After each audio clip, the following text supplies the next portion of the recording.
ಬನ್ನಿ ಫ್ರೆಂಡ್ಸ್, ನಾನು ನಿಮಗೆ ತಿಳ್ಕೊಡ್ತಾ ಇದ್ದೀನಿ ನೋಡಿ. SSP ಸ್ಕಾಲರ್ಶಿಪ್ಪಿಗೆ ಅಂದರೆ SSP ಸ್ಕಾಲರ್ಶಿಪ್ಪಿಗೆ ಅಪ್ಲೈ ಮಾಡ್ಬೇಕಂತಂದು ವೇಟ್ ಮಾಡ್ತಾ ಇದ್ರಿ ನೋಡಿ. ರಿನ್ಯೂವಲ್ ಸರ್ ಅಂದರೆ ರಿನ್ಯೂವಲ್ಸ್ ಆಗಿ ಅಪ್ಲೈ ಮಾಡ್ತಿರ್ತಾರೆ ನೋಡಿ. ಅಂದರೆ ನೀವು ಡಿಗ್ರಿ ಕಲಿತಾ ಇದ್ದರೆ degree second year first year ಹಾಕಿರ್ತಾರೆ. ಇವಾಗ ಆಲ್ರೆಡಿ ರಿನ್ಯೂವಲ್ ಮಾಡಬೇಕಾಗುತ್ತೆ ನೋಡಿ. ಅದಕ್ಕಾಗಿ ರಿಸಲ್ಟ್ ಬರಬೇಕಾಗಿತ್ತು. ಇವಾಗ ಆಲ್ರೆಡಿ ಬಂದಿದೆ, ಥರ್ಡ್ ಸೆಮ್ ರಿಸಲ್ಟ್ ಬಂದಿದೆ. ಆ ರಿಸಲ್ಟ್ ಬಂದಿದೆ. ನೀವು ಇವಾಗ SSP ಸ್ಕಾಲರ್ಶಿಪ್ಪಿಗೆ ಅಪ್ಲೈ ಮಾಡ್ಬೋದು. ಅದು ಹೇಗೆ ಅಂತಂದರೆ ನೋಡಿ, ಅದು ಹೇಗೆ ಅಂತ ಹೇಳ್ಕೊಡ್ತೀನಿ. ವಿಡಿಯೋ ಸ್ಕಿಪ್ ಮಾಡಿದ್ರೆ ಫುಲ್ ವಿಡಿಯೋ ನೋಡ್ಕೊಳ್ಳಿ, ಎಲ್ಲ ಮಾಹಿತಿ ಅರ್ಥ ಆಗುತ್ತೆ. ಇನ್ನೂ ಯಾರೆಲ್ಲ ನನ್ನ ಯೂಟ್ಯೂಬ್ ಚಾನಲ್ಗೆ ಸಬ್ಸ್ಕ್ರೈಬ್ ಮಾಡಿದ ವಿಡಿಯೋ ನೋಡ್ತಾ ಇದ್ದೀರಾ, ಪ್ಲೀಸ್ ಸಬ್ಸ್ಕ್ರೈಬ್ ಮಾಡ್ಕೊಳ್ಳಿ. ಹಾಗೆ ಬೆಲ್ ಐಕನ್ ಕ್ಲಿಕ್ ಮಾಡಿ. ಅನಂತರ ಅಪ್ಲೋಡ್ ಮಾಡಿ ಎಲ್ಲ ವಿಡಿಯೋಗಳು ನಿಮಗೆ ನೋಟಿಫಿಕೇಶನ್ ಮೂಲಕ ಬಂದು ತಲುಪುತ್ತೆ ನೋಡಿ. SSP ಸ್ಕಾಲರ್ಶಿಪ್ಗೆ ಅಪ್ಲೈ ಮಾಡ್ಬೇಕಂತ ವೇಟ್ ಮಾಡ್ತಾ ಇದ್ದೀರಾ ನೋಡಿ. ನೀವು ಇವಾಗ ಅಪ್ಲೈ ಮಾಡ್ಬೋದು. ಅಪ್ಲೈ ಮಾಡೋಕೆ ನಿಮ್ಮದು ಕಾಲೇಜ್ ಡೀಟೇಲ್ಸ್ ಇನ್ಫಾರ್ಮೇಷನ್ ತೊಗೊತಾ ಇಲ್ಲ. ಅದಕ್ಕೆ ನೀವು ಏನು ಮಾಡ್ಬೇಕಂತಂದರೆ ನಿಮ್ಮ ಕಾಲೇಜಿಗೆ ಹೋಗಿ ಭೇಟಿ ನೀಡಬೇಕಾಗುತ್ತೆ. ಭೇಟಿ ನೀಡಿ ನಮ್ಮದು ಕಾಲೇಜ್ ಡೀಟೇಲ್ಸ್ ಅಪ್ಡೇಟ್ ತೊಗೊತಾ ಇಲ್ಲ ಅಂತಂದರೆ ಅವರು ಅಪ್ಡೇಟ್ ಮಾಡ್ತಾರೆ ಅಂತ ಹೇಳ್ತಾರೆ. ಕೆಲವೊಂದು ಕಾಲೇಜ್ನಲ್ಲಿ ಆಲ್ರೆಡಿ ಅಪ್ಡೇಟ್ ಮಾಡ್ತಾ ಇದ್ದಾರೆ ನೋಡಿ. ನಿಮ್ಮ ಕಾಲೇಜ್ನಲ್ಲಿ ಅವರೇ ಅಪ್ಡೇಟ್ ಮಾಡಿದ್ರೆ ಚಲೋ ಆಯಿತು. ಇಲ್ಲಾಂದರೆ ಮಾಡ್ತಾ ಇಲ್ಲ ಅಂತಂದರೆ ನೀವು ಹೋಗಿ ನಿಮ್ಮದು ಹೇಳ್ಕೊಳ್ಳಿ.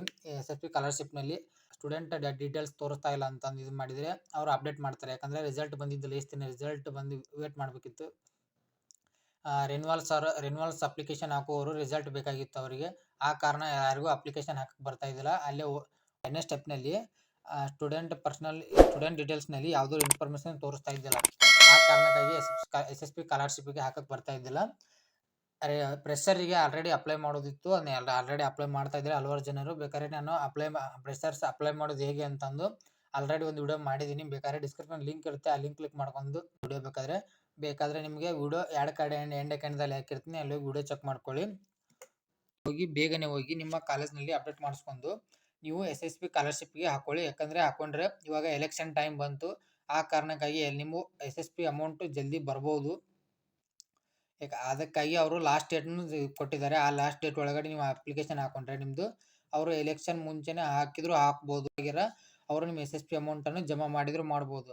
ಆ ಕಾರಣಕ್ಕಾಗಿ ನೀವು ಬೇಗನೆ ಅಪ್ಲಿಕೇಶನ್ ಹಾಕೊಳ್ಳಿ ಅಂತ ಹೇಳ್ತೀನಿ. ನಿಮ್ಮ ಕಾಲೇಜಿಗೆ ಹೋಗಿ ಭೇಟಿ ನೀಡಿ ನಿಮ್ಮ ಸ್ಟೂಡೆಂಟ್ ಡೀಟೇಲ್ಸ್ ಅಪ್ಡೇಟ್ ಮಾಡಿಸಿದರೆ ಆಯಿತು. ನಿಮ್ಮದು SSP ಸ್ಕಾಲರ್ಶಿಪ್ನಲ್ಲಿ ಸ್ಟೂಡೆಂಟ್ ಇನ್ಫಾರ್ಮೇಷನ್ ಎಲ್ಲ ತೋರಿಸುತ್ತೆ. ಆ ಸ್ಟೂಡೆಂಟ್ ಡೀಟೇಲ್ಸ್ ಎಲ್ಲ ತೋರಿಸಿದ ಮೇಲೆ ನೀವು ಅಪ್ಲಿಕೇಶನ್ ಹಾಕೋಬೋದು. ಅಪ್ಲಿಕೇಶನ್ ಎಲ್ಲ ಕಂಪ್ಲೀಟ್ ಆಗುತ್ತೆ. ಕಂಪ್ಲೀಟ್ ಆದ ನಂತರ ಹೋಗಿ ನಿಮ್ಮ ಕಾಲೇಜಿಗೆ ಅದನ್ನು ಹಾಕಿದ ಅಪ್ಲಿಕೇಶನ್ ಫಾರ್ಮನ್ನು ಹೋಗಿ ಕೊಟ್ಟರೆ ಆಯಿತು ನಿಮ್ಮದು ನೋಡಿ. ಹಾಗೆ ಮಾಹಿತಿ ಇಷ್ಟ ಆಗಿದ್ರೆ ವಿಡಿಯೋಕ್ಕೆ ಲೈಕ್ ಮಾಡೋದು ಮರಿಬೇಡಿ.